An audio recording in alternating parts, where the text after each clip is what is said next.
Korupsi adalah suatu tindakan pejabat publik, baik politisi maupun pegawai negeri, serta pihak lain yang terlibat dalam tindakan itu yang dilakukan secara tidak wajar dan secara ilegal dalam menyalahgunakan kepercayaan publik yang dikuasakan kepada mereka untuk mendapatkan suatu keuntungan secara sepihak. Selanjutnya, ada beberapa contoh tindakan korupsi yang sering terjadi di masyarakat. Seperti yang kita ketahui bersama, korupsi di negara kita ini sudahlah sangat merajalela. Dikarenakan masyarakat sering melakukan tindakan-tindakan yang mereka anggap sepele, namun sangat merugikan banyak orang. Hal sepele itu ialah korupsi waktu. Apa itu korupsi waktu? Korupsi waktu ialah suatu tindakan yang tidak melakukan pekerjaan sesuai dengan waktu yang telah ditentukan. Masyarakat yang kerap melakukan korupsi waktu, misalnya sering datang terlambat atau tidak konsisten dengan waktu yang telah ditentukan. Sebenarnya mereka sudah tahu kapan dan jam berapa kegiatan yang akan mereka ikuti ini dimulai. Namun, ada saja berbagai alasan yang membuat mereka datang terlambat. Misalnya, ada seorang mahasiswa yang tanpa ia sadari kerap melakukan korupsi waktu, yaitu dengan datang terlambat ke kampus. Saat mahasiswa tadi masuk ke kelas, pasti yang lain akan merasa terganggu dan konsentrasinya terpecah. Dan ia juga pasti ketinggalan beberapa materi yang disampaikan oleh dosen sebelumnya. Sebaliknya, saat ia datang tepat waktu, pasti ia dapat memahami apa yang dijelaskan oleh dosen dari awal hingga akhir. Suap menyuap adalah tindakan memberikan uang, barang atau bentuk lain dari pembalasan dari pemberi suap kepada penerima suap yang dilakukan untuk mengubah sikap penerima, walaupun sikap tersebut berlawanan dengan penerima.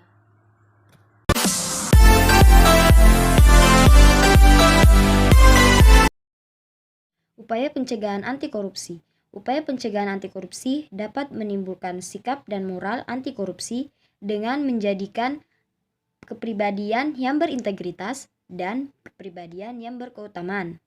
Nilai-nilai keutamaannya seperti 1. Jujur. Jujur dapat diartikan seperti lurus hati, tidak curang, dan tidak berbohong. Contoh kecilnya seperti tidak menyontek saat ujian dan tidak memanipulasi daftar hadir. Yang kedua yaitu disiplin. Disiplin dapat diartikan sebagai suatu kunci keberhasilan. Ada banyak sekali kunci keberhasilan atau disiplin. Di antaranya yaitu dapat mencapai tujuan hidup dengan waktu yang lebih efisien dan dapat juga memperoleh hasil belajar yang lebih maksimal. Yang ketiga yaitu tanggung jawab. Tanggung jawab dapat diartikan sebagai suatu sikap yang timbul dari diri sendiri dengan melakukan kewajiban, yaitu seperti berbuat baik kepada sesama manusia. Poin yang berikut adalah adil. Kita tidak boleh memberikan keadilan kepada pihak pertama dan mengabaikan pihak kedua. Akan tetapi, kita harus memberikan keadilan kepada kedua belah pihak. Yang berikut adalah berani. Kita harus mempunyai keberanian untuk mengungkapkan kebenaran dan menegakkan keadilan. Yang ketiga yaitu peduli. Kita harus peduli terhadap semua manusia yang ada lingkungan sekitar kita. Kita tidak boleh membedakan antara satu sama dengan lain, membedakan antara suku, ras, dan budaya. Akan tetapi kita harus peduli terhadap sesama manusia. Sekian dan terima kasih. Nilai kerja keras. Kerja keras adalah nilai semangat usaha dalam mencapai sesuatu atau tujuan tertentu.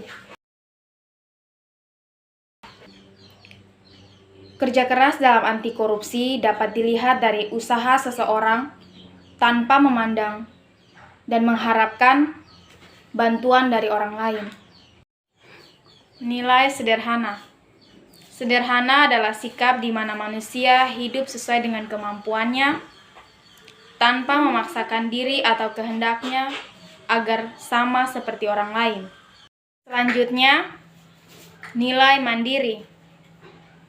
Mandiri adalah sikap yang tidak menggantungkan keputusan kepada orang lain dan mampu menyelesaikan tugas dan masalahnya secara sendiri. Contoh kemandirian yaitu siswa mampu mengerjakan tugas dan ujian secara sendiri.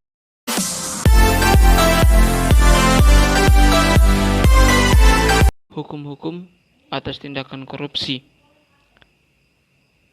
1. Pemutusan pengadilan mengenai perampasan barang-barang bukan kepunyaan terdakwa tidak dijatuhkan apabila hak-hak pihak ketiga yang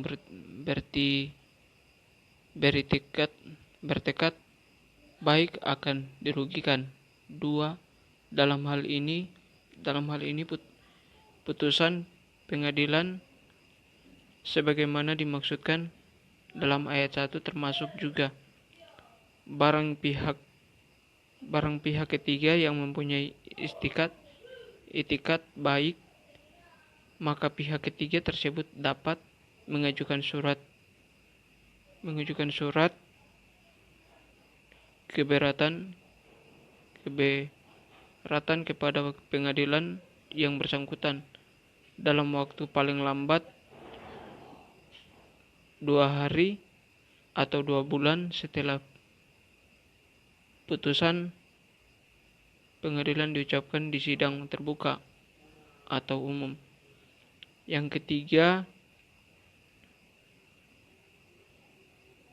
ketiga melakukan pengunjungan surat keberatan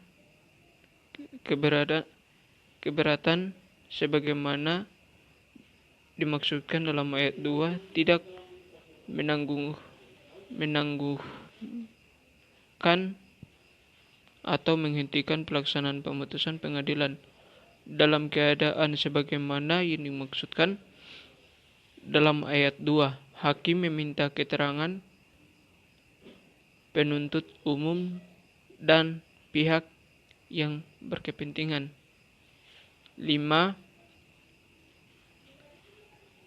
4. Penentuan hakim atas surat keberadaan sebagaimana yang dimaksud dalam ayat 2 dapat diminta kasasi ke agama agung oleh permohonan atau penentuan umum. Sekian dan terima kasih.